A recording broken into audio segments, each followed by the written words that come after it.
తాజా వార్తలను అందించే ప్రెస్ న్యూస్ కి స్వాగతం.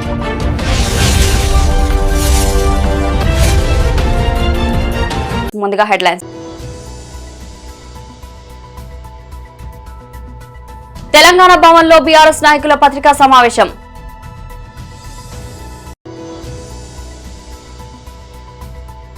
నాంపల్లిలో రాష్ట్ర కార్యాలయంలో నారీ శక్తి వందన్ స్కూటీ ర్యాలీ పోస్టర్ ఆవిష్కరణ.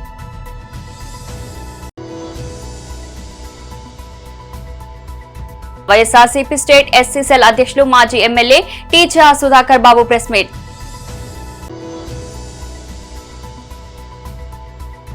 తిరుమల కొండపై అక్రమ వసూలు, ఉద్యోగిపై వేటు వేసిన టీటీడీ. తెలంగాణ భవన్లో బీఆర్ఎస్ నాయకుల పత్రికా సమావేశం. దాని యొక్క ధర ఇది. మరి ఈ కాంట్రాక్టులో స్పష్టంగా ఏమనున్నది? జనరలీ ఏ ప్రభుత్వ కాంట్రాక్ట్ అయినా మనం ఇట్లా రీటైల్ షాప్స్లో కాదు, OEM ఒరిజినల్ ఎక్విప్మెంట్ మ్యానుఫ్యాక్చరర్ లేదా ఆథరైజ్డ్ డీలర్ వాళ్ళ నుంచి కొనుగోలు చేస్తే బల్క్లో 38,310 డివైస్లు కొనుగోలు చేస్తే ధర ఎంత వస్తుందో ఎవరికైనా కూడా సాధారణంగా తెలిసిపోతుంది. సుమారు ఇదే 6,500, 6,900. మరి ఈ మార్జిన్ ఏమైంది? ఈ మిగతా గ్యాప్, ఈ 30 కోట్ల రూపాయలు ఏమైనాయి అని మేము అడగడం నేరమా? ఈ ప్రభుత్వాన్ని ప్రశ్నలు అడగడం తప్ప, విచారణ కోరడం తప్ప? అది అప్రజాస్వామికమా? అది యాంటీ నేషనలా? ముఖ్యమంత్రి గారిని అడిగినా అసెంబ్లీలో నేను బట్టలు కూడా తీసుకొడతాను వారంటారు. పొంగులేటి గారు లాంటి వాళ్ళు నేను బాంబులు పడతాయి చూడండి అని అంటారు. సీతక్క గారేమో ఏకంగా చెప్పుతో కొడతా అని అంటారు. సీతక్క గారు, మీరంటే మాకు గౌరవం ఉన్నది, కానీ మీ భాషలో మేము అలా సమాధానం ఇవ్వలేము. మా విద్య కానివ్వండి, మా సంస్కారం కానివ్వండి, మా పార్టీ పెద్దలు కానివ్వండి, అలాంటి లాంగ్వేజ్ మేము యాక్సెప్ట్ చెయ్యం. సో మేము అనేది ఏంటంటే, విచారణ అడిగితే చెప్పుతో కొడతా అనడం ఏంటిది? విచారణ కోసం అడిగితే మా మీద కేసు వేయడం ఏంటిది? ఇగోండి, మేము ఈ అడిగిన క్వశ్చన్స్ వల్ల వాళ్ళు కేసు వేయడం జరిగింది.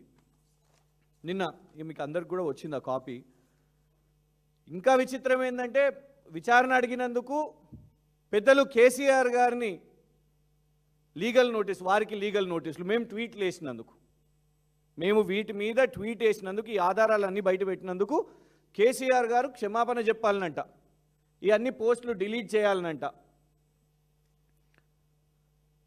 మరి ఈ పోస్టులు మీరేసినందుకు, ఇగోండి ఇది నిన్న వాళ్ళు ఫైల్ చేసిన కేసు. పోలీస్ డిపార్ట్మెంట్ ఇచ్చిన కంప్లైంట్ కూడా వారి పేషీలో పనిచేసి ప్రజాభవన్ అక్కడి నుంచి వాళ్ళు కేసు ఫైల్ చేయించారు సీతక్క గారు తరఫు నుంచి. మేము అనేది ఏంటంటే, ఇదే కేసు అదేదో సిబిఐ దగ్గర పెట్టండి. తప్పుంటే సిబిఐ ఇందులో మీరు ఆరోపణ తప్పు ఉంది అని అన్నప్పుడు మేము అప్పుడు సిబిఐ చెప్పేస్తే అప్పుడు క్షమాపణ చెప్తాం కదా, అది తేలుస్తుంది మొత్తం. లేదు నిజంగానే ఇలా తప్పుంటే మన రాష్ట్రానికి ఆ 30 కోట్లు బచాయిస్తుంది కదా. ఇదే 30 కోట్లతోనే అంగన్వాడీ టీచర్లకు వాళ్ళ జీతాలు, లేకపోతే ఇంకేదన్నా వాళ్ళ వెల్ఫేర్ కోసమో, లేదు చాలామంది ఓవర్సీస్ ఫెలోషిప్, ఎస్సీ ఎస్టీ బీసీలు ఓవర్సీస్ ఫెలోషిప్ మాకు బకాయిలు ఉన్నాయంటే ఇదే 30 కోట్లు వాటికి లాభం అవుతాయి కదా. మీరు మీ రాష్ట్ర ప్రభుత్వాన్ని కేసేసే బదులు ఇదే కేసు సిబిఐకి వేయండి, పూర్తిగా తేటతెల్లం అవుతుంది. నాంపల్లిలోని రాష్ట్ర కార్యాలయంలో నారీ శక్తి వందన్ స్కూటీ ర్యాలీ పోస్టర్ ఆవిష్కరణ. నమస్కారం అందరికీ. నారీ శక్తి వందన్ అధినియం ఇదొక విప్లవాత్మకమైన నిర్ణయం. అవకాశంలోనూ ఆకాశంలోనూ అన్నింట్లోనూ ఇప్పుడు చట్టసభల్లో కూడా 33% రిజర్వేషన్ మన మోడీ గారి హయాంలో దశాబ్దాల కళ నెరవేరబోతుంది. ఇలాంటి ఒక చారిత్రాత్మకమైన ఘట్టం మన ముందు ఉంది. ఇలాంటి ఒక మంచి అవకాశానికి రాబోయే రోజుల్లో మహిళలు ముందుకు రావాలి. నిర్ణయాధికారంలో ఎక్కువ మంది మహిళలకు భాగస్వామ్యం, ఆరోగ్యం, విద్య, భద్రతలపై మరింత సునిశ్చిత దృష్టి ఈ యొక్క అంశంలో ఉద్దేశించి మోడీ గారు మనకి ఈ బిల్లును తీసుకురాబోతున్నారు. 18వ లోక్సభల్లో మహిళల సంఖ్య కేవలం 13 నుంచి 15% రాజ్యసభల్లో కేవలం 17% ఉండేది. ఇప్పుడు పార్లమెంటు మరియు రాష్ట్ర శాసనసభల్లో కలిపి మహిళా ప్రజాప్రతినిధులు 10% కంటే తక్కువ ఉండేవారు. అతిపెద్ద ప్రజాస్వామ్యం దేశం అయినప్పటికీ రాజకీయాల్లో మహిళలు భాగస్వామ్యం చాలా తక్కువగా ఉండేది. వీటన్నిటిని ఉద్దేశించి మోడీ గారు మనకు ఎన్నో అవకాశాలు మహిళలకు కల్పించడం జరిగింది. వారి అభివృద్ధికి, వారి అభ్యున్నతికి మోడీ గారు మహిళలకు ఎప్పుడు పెద్దపీట వేస్తూనే ఉన్నారు. ఇప్పుడు ఈ 33% ఉమెన్ రిజర్వేషన్ కూడా గత 2 సంవత్సరాల కింద బిల్లు తీసుకురావడం జరిగింది. ఎన్నో అడ్డంకులు ఎదురైనా కూడా మోడీ గారి హయాంలో ఇది సాధ్యమవుతుంది.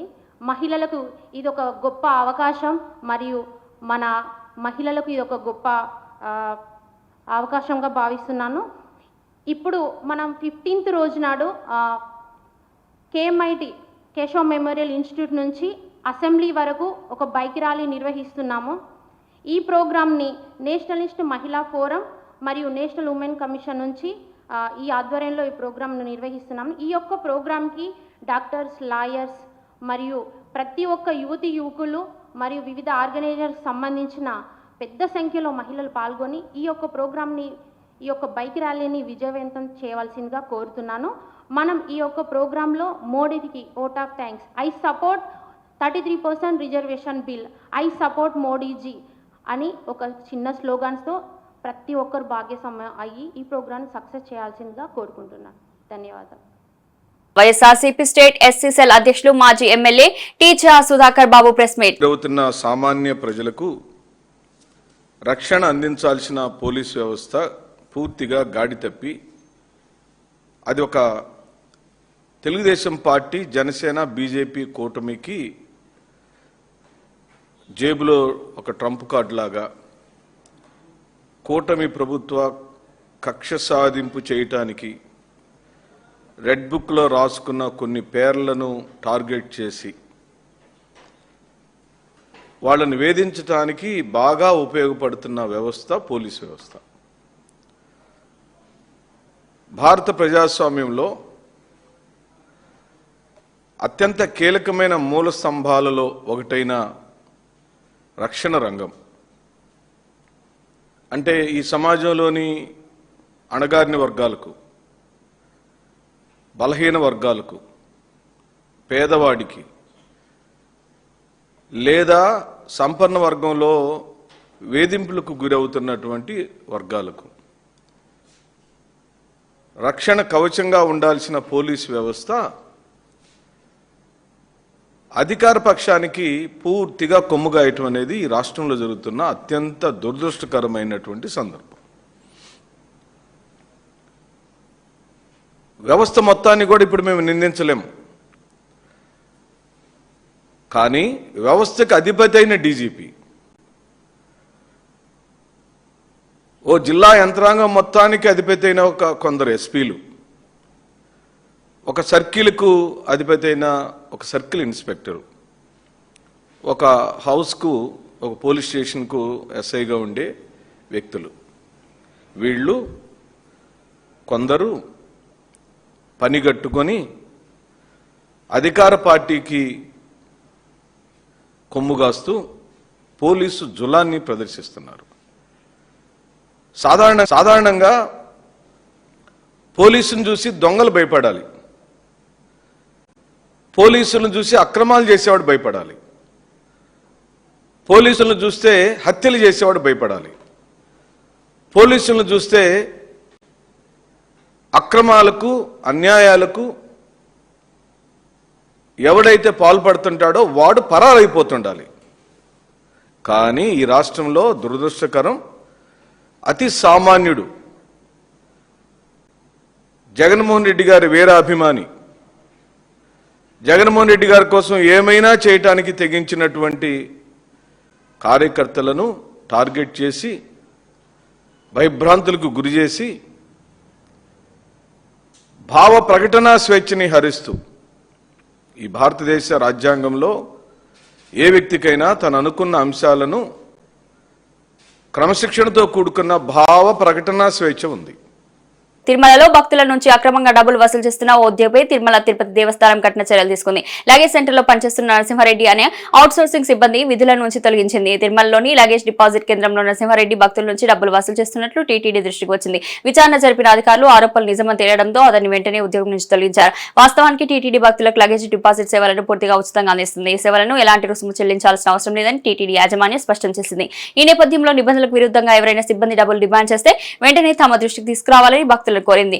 అలాంటి ఘటనలు ఎదురైతే టీటీడీ విజిలెన్స్ కంట్రోల్ నెంబర్ 9866898630 కు ఫోన్ చేసి ఫిర్యాదు చేయవచ్చని సూచించింది. భక్తులకు అందించే ఉచిత సేవలో అక్రమాలకు పాల్పడితే కఠిన చర్యలు తప్పవని టీటీడీ హెచ్చరించింది. ఆంధ్రప్రదేశ్ ఉప ముఖ్యమంత్రి పవన్ కళ్యాణ్ ఆయన కుటుంబ సభ్యులపై అనుచిత వ్యాఖ్యలు చేశారనే ఆరోపణలతో స్టాండప్ కమెడియన్ కట్టికల అనుదీప్ పై జనసేన పార్టీ నేతలు మల్కాజిగిరి పోలీస్ స్టేషన్ లో ఫిర్యాదు చేశారు. జనసేన పార్టీ మల్కాజిగిరి నియోజకవర్గ in charge Damaroju Venkatachari, party spokesperson Kaja Sujatha ఆధ్వర్యంలో స్థానిక జనసేన నాయకులు, జనసేన వీర మహిళలు పెద్ద సంఖ్యలో పాల్గొన్నారు. ఈ సందర్భంగా కాజా సుజాత మాట్లాడుతూ ప్రజాస్వామ్యం విమర్శలు సహజమే అయినప్పటికీ వ్యక్తిగతంగా దూషించడం, కుటుంబ సభ్యులపై అసభ్యకర వ్యాఖ్యలు చేయడం అసహనీయమని పేర్కొన్నారు.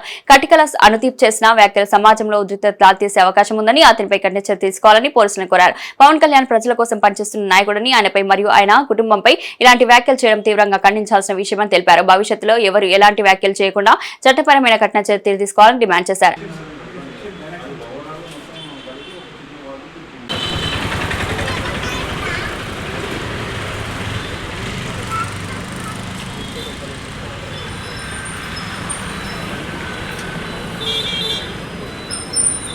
మల్కాజిగిరి పోలీస్ స్టేషన్లో అనుదీప్ గాడిద మీద మేము కంప్లైంట్ చేయడం జరిగింది. ప్రతి ఒక్కరూ ఎవరైనా సరే పవన్ కళ్యాణ్ అంటే ఒక హై లెవెల్లో అయ్యేటట్టు, వాళ్ళు హైప్ అయిపోయేటట్టుగా పవన్ కళ్యాణ్ దృష్టిలో పెట్టుకొని పవన్ కళ్యాణ్ తిడితే నేను హైట్ అవుతా, నేను హై లెవెల్లో ఉండిపోతా అనే వ్యాఖ్యలు ప్రతి ఒక్కరికి ఇది హెచ్చరికగా, పవన్ కళ్యాణ్ కార్యకర్తలుగా హెచ్చరికగా చెప్తున్నాము. ఎవరైనా ఈసారి ఆయన మీద అనుచిత వ్యాఖ్యలు చేశారో వాళ్ళకి ఇంట్లోకి వచ్చి బట్టలిప్పి కొడదామని ఈ సభముఖంగా నేను తెలియజేస్తున్నాను. స్టాండప్ కమెడియన్ ఈ మధ్య చేసిన ఒక వీడియో సోషల్ మీడియాలో వైరల్గా మారింది. పవన్ కళ్యాణ్ గారి మీద, అలాగే వారి కుటుంబ సభ్యులైన నిహారిక గారి మీద, వారి కుటుంబంలోని ఆడవాళ్ళ గురించి అనుచిత వ్యాఖ్యలు చేయడం జరిగింది. ఈ మధ్య ఒక ఫ్యాషన్ అయిపోయింది. ఎవరైనా కొంచెం హైలైట్ అవ్వాలంటే, వాళ్ళు వైరల్ అవ్వాలంటే ప్రముఖ వ్యక్తుల్ని, వాళ్ళ కుటుంబ వ్యక్తుల్ని నీచంగా మాట్లాడడం, బూతులు తిట్టడం, అలాగే అనుచిత వ్యాఖ్యలు చేయడం, వారి పర్సనల్ లైఫ్ గురించి కామెంట్ చేసి ఓవర్ నైట్ స్టార్స్ అయిపోవాలని, ఓవర్ నైట్ వాళ్ళు ఫేమస్ అయిపోవాలని ఇదొక దారి ఎంచుకున్నారు. షార్ట్ కట్లు ఎప్పుడు కూడా షాకే కొడతాయండి. ఎందుకంటే తప్పు కదా, భారత ప్రభుత్వం మనకి రాజ్యాంగం మాట్లాడే స్వేచ్ఛనిచ్చింది. కానీ ఎక్కడి వరకు ఇచ్చింది ఆ స్వేచ్ఛ? ఆ వ్యక్తిగత స్వేచ్ఛని, ఇతరుల వ్యక్తిగతాన్ని బయటకు రోడ్డు మీదకి లాక్కూడదు, వారి పరువుకి నష్టం కలిగించకూడదు. కానీ ఈరోజు పవన్ కళ్యాణ్ గారి వ్యక్తిగత జీవితాన్ని ప్రస్తావిస్తూ మీరు కామెడీ షోలు చేయడం ఎంతవరకు కరెక్టు? ఇటువంటి తప్పులు ముందు కంటిన్యూ అవ్వకుండా మేము ఖచ్చితంగా కఠినమైన చర్యలు తీసుకోవాలని పోలీస్ స్టేషన్లో కంప్లైంట్ ఇవ్వడం జరిగింది. డిఫెమేషన్, అలాగే modesty of women, violation of modesty of women, so ఈ పలు రకాల సెక్షన్ల కింద మేము కేసు నమోదు చేయడం జరిగింది. పవన్ కళ్యాణ్ గారు విడాకులు అయినాయి, అది చట్టబద్ధంగా విడాకులు అయినాయి. వారు వ్యక్తిగత జీవితాలు గడుపుతున్న వారి భార్యల గురించి వీళ్ళు కామెడీ చేస్తారా? వేరే వాళ్ళ ఇంట్లో ఆడవాళ్ళంటే మీకు అంత చులకన అయిపోయిందా? మీకు ఎవరిచ్చారు ఆ రైట్? వేరే రేణు దేశాయ్ గారు కానీ, అంతకుముందు ఇంకొక మహిళ కానీ, వాళ్ళ గురించి మాట్లాడే హక్కు మీకు ఎవరిచ్చారు? భారత రాజ్యాంగం అటువంటి హక్కులు ఇవ్వలేదు కదండి. చట్టబద్ధంగా జరిగిన వాటిని గురించి మాట్లాడడానికి మీరు ఎవరు? కామెడీ చేస్తారా? మీరు రామ్ చరణ్ గారి గురించి కామెడీ చేస్తారా? ఉపాసన గారి గురించి కామెడీ చేస్తారా? నిహారిక గారు ఒక లేడీ, తన సొంత కాళ్ళ మీద నిలబడుతూ ఈరోజు ఎంతో పేరు ప్రఖ్యాతులు సంపాదించుకుంటున్నారు. ఆవిడ ఒక ప్రొడ్యూసర్గా మీరు సిగ్గు తెచ్చుకోండి. ఒక ఆడవాడిని చూసి అంత పేరు ప్రఖ్యాతులు సంపాదించుకుంటుంటే మీరు వాళ్ళ మీద జోకులు వేసి మీరు బతుకుదెరువు కోసమా ఇది? ఏమనుకోవాలి అంటే మీ బతుకుదెరువు కోసమో, మీ ఇంటి వాళ్ళని బతికించడం కోసమో, బతుకుదెరువు కోసమో వేరే ఇంట్లో వాళ్ళని, మహిళల్ని రోడ్డు మీదకు లాగడం ఎంతవరకు కరెక్టు? అనుదీప్ గారిని నేను ప్రెస్ సాక్షిగా ఇప్పుడు అడుగుతున్నాను. వేరే వాళ్ళ మహిళల గురించి మాట్లాడి మీరు సంపాదించుకొని మీ ఇంట్లో ఆడవాళ్ళకి భోజనం పెడతారా? ఇది ఎంతవరకు కరెక్టు? మీరు ఆలోచించుకోండి, మీరు సమాధానం చెప్పండి. సో ఇటువంటివి మళ్ళీ మళ్ళీ రిపీట్ అవ్వకుండా ఉండడం కోసం మేము చర్యలు తీసుకోవాల్సిందిగా ఈరోజు కంప్లైంట్ ఇవ్వడం జరిగింది. మాకు స్టేషన్లో సార్ హామీ ఇవ్వడం జరిగింది, ఖచ్చితంగా వారి మీద చర్యలు తీసుకుంటామని చెప్పి. సో మేము అందరం దానికోసం వెయిట్ చేస్తున్నామండి. గాయని మంగ్లీ సోషల్ మీడియాలో తన జీవితానికి శాపంగా మారుతుందని ఎప్పుడు ఊహించలేదని తీవ్ర ఆవేదన వ్యక్తం చేశారు. నిజాలు తెలుసుకోకుండా తనను నిందించడం సరికాదని ఆమె కంటతడి పెట్టారు. తనపై వస్తున్న ఆరోపణలతో ఆమె మానసికంగా కుంగిపోయినట్టు తెలుస్తుంది. ఈ సంఘటన ఆమె అభిమానులను కలిసివేసింది. యాంకర్ పార్ట్ 7 ఉమ్మడి ఆంధ్రప్రదేశ్ మాజీ స్పీకర్ స్వర్గీయ దుద్దిల శ్రీపాదరావు 27వ వర్ధంతి వేడుకలను కాంగ్రెస్ పార్టీ రామగుండం కార్పొరేషన్ అధ్యక్షులు మొంతాల రాజేష్ ఆధ్వర్యంలో సోమవారం గోదావరికని బస్టాండ్ సమీపంలో శ్రీపాదరావు వెళ్దామని ఒక మీడియాలో చెప్పింది ఆల్రెడీ. కాబట్టి అలాంటి వ్యక్తులకు కొంచెము మూమెంట్ ఇవ్వకండి అని కోరుతున్నాం. మళ్ళీ మీరు బాధపడద్దు, మీడియా కూడా 100% మీకు సపోర్ట్ చేస్తుంది. అదే ఈ విషయంలో మీరు కొంత క్లారిటీ ఇవ్వాలన్న ఉద్దేశం అండి. సో మీ అభిమానులకు పోలీస్ డిపార్ట్మెంట్ మీరు రిక్వెస్ట్ చేసి నేను మీడియా మిత్రులకు నేను ఒకటే కోరుకుంటున్నా, దయచేసి ముందు వెనక వెరిఫికేషన్ చేసుకొని పోలీస్ వాళ్ళని కూడా అడిగి, దయచేసి నేను సోషల్ మీడియా నుంచి వచ్చా, నేను సోషల్ మీడియాని నాకు శాపంగా మారుతుందని నేను ఏ రోజు కూడా అనుకోలేదు. నేను ఒక ఆడపిల్లని, దయచేసి చెప్తున్నా, ఇందులో నా ఇన్వాల్వ్మెంట్ ఉంటే మళ్ళీ చెప్తున్నా, మీరు ఏం చేసినా నేను పడ్డానికి సిద్ధం, నేను ఎక్కడికైనా వస్తాను. కానీ అనవసరంగా నన్ను దయచేసి బ్లేమ్ చేయకండి ముందు వెనక తెలుసుకోకుండా. ఇందులో నా ఇన్వాల్వ్మెంట్ 1% కాదు కదా, 0% కూడా లేదు. ఆయన జస్ట్ ఫేమస్ అవ్వడం కోసమే నాతో మాట్లాడాడు కూడా, నువ్వు వస్తేనే నేను మాట్లాడతాను అని చెప్పి. ప్రతి ఒక్కరిని కూడా ఆయన అట్లనే అప్రోచ్ అవుతున్నారు. సెలబ్రిటీస్ని నేను కనుక్కున్నాను కూడా, ప్రతి ఒక్క సెలబ్రిటీ ఇదే చెప్తున్నారు. రిటర్న్ డబ్బులు ఇచ్చి మరీ ఇంటర్వ్యూ చేయించుకుంటాడట ఆయన, అంత పిచ్చి ఉంది ఆయనకి. ఆయన ముందు వీడియోలు వినండి. అండ్ ఈ కేసు సిఐడిలో ఆల్రెడీ నడుస్తుంది, 1 year నుంచి నడుస్తుంది. 3 years నుంచి వాళ్ళు ఈ దందా నడిపిస్తున్నారంట. వాళ్ళందరూ కూడా బాలాజీ నాయక్, మధు నాయక్, ఇంకెవరెవరో హేమకాంత్ రెడ్డి, ఇంకోరు ఎవరెవరో ఉన్నారు. వాళ్ళంతా గొలుసు కట్టులా ఉన్నారు వాళ్ళు. నాకు అసలు తెలీదు. అన్యం పుణ్యం ఎరగని మమ్మల్ని, నన్ను, నా ఫ్యామిలీని దయచేసి రోడ్డుకి ఇచ్చి, మీడియా మిత్రులారా నేను మళ్ళీ చెప్తున్నా, న్యాయం ఎవరి వైపు ఉంటే వాళ్ళ వైపు ఉండండి. దయచేసి మీడియా అంటేనే నాకు చాలా గౌరవం, నిఖార్సైన మీడియా. దయచేసి చెప్తున్నా, మళ్ళీ చెప్తున్నా, వాస్తవాలు చెప్పండి, అవాస్తవాలు వద్దు. సడన్గా ఇట్లా ఏం తెలియకుండా ఎవరో వచ్చి నా మీద ఎలిగేషన్స్ వేస్తే దయచేసి మీరు పెట్టుకోకండి. ఎందుకంటే నేను ఒక ఆడబిడ్డని, గిరిజన ఆడబిడ్డని. ఎవరెవరో పడనోళ్ళు మా ప్రోగ్రామ్కి రాలేదు, అంత బలుపా, అంత ఓవర్ యాక్షనా, ఏమేమో ఉంటాయి. వాళ్ళు వచ్చి పడదు అని చెప్పి ఏదేదో మాట్లాడుతుంటారు. మీరు అట్లా పెట్టుకోవడం చాలా తప్పు. దయచేసి మీడియా మిత్రులు, నా ఫ్యామిలీ లాంటి వాళ్ళు, నా ఫ్యామిలీ మీడియా అంటేనే నా ఫ్యామిలీ, నేను కూడా ఒక జర్నలిస్ట్గానే వచ్చాను. కానీ ఎవరిని ఏ మాట అనకుండా నా కష్టాన్ని నేను నమ్ముకొని, నా పాటను నేను నమ్ముకొని ముందుకెళ్తున్నాను. నా మీద పార్టీ ముద్రలు వేసినా కూడా నేను వద్దు ఈ పార్టీ అని చెప్పి అప్పుడెప్పుడో ముందుసారి సిచ్యువేషన్ని బట్టి వెళ్ళి పాటలు పాడిన. పార్టీ ముద్రలు వేస్తే 2023, 2024 ఎలక్షన్ మూమెంట్లో అసలు నేను ఎక్కడ కూడా కనిపించలేదు, ఎవరికి పాటలు కూడా పాడలేదు. అవునా కాదా? మీరు సెర్చ్ చేయండి. మళ్ళీ చెప్తున్నా, నాకు వద్దు, నా పాట ముఖ్యం. నాకు వద్దు ఈ పార్టీలు, పార్టీ జెండాలు, ఈ సుబ్బు లాంటి ఫేక్ ఎలిగేషన్స్ వద్దు నాకు ఇవన్నీ.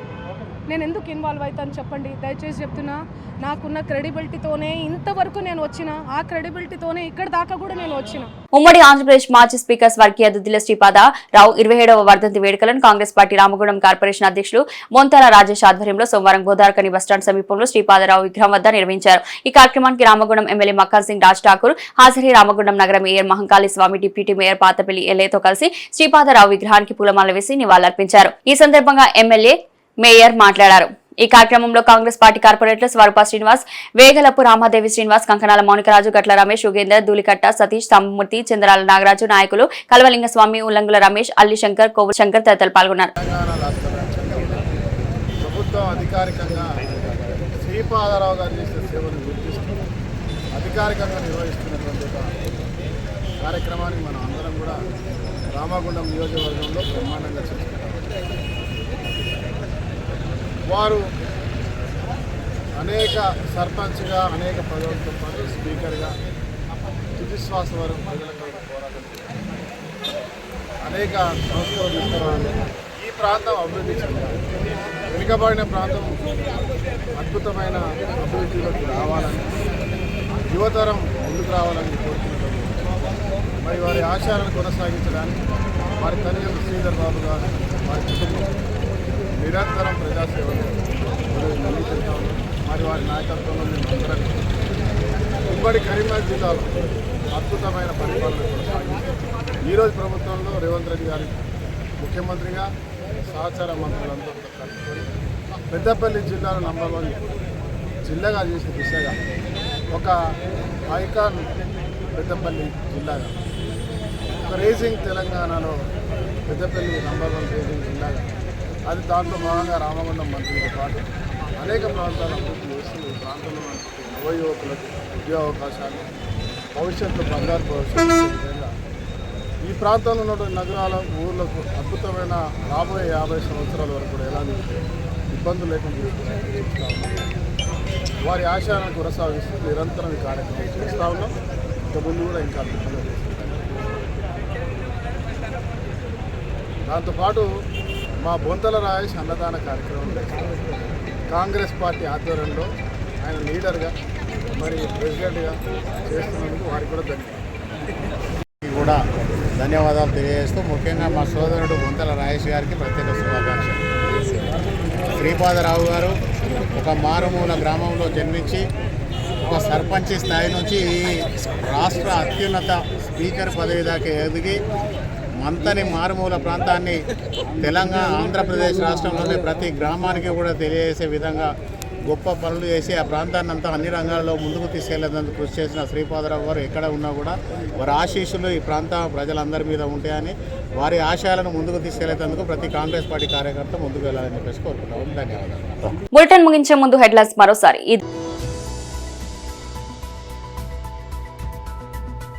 తెలంగాణ భవన్లో బీఆర్ఎస్ నాయకుల పత్రికా సమావేశం.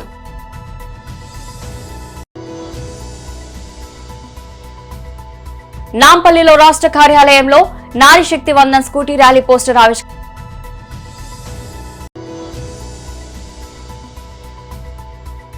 వైఎస్ఆర్సీపీ స్టేట్ ఎస్సీ సెల్ అధ్యక్షులు మాజీ ఎమ్మెల్యే టీచా సుధాకర్ బాబు ప్రెస్ మీట్.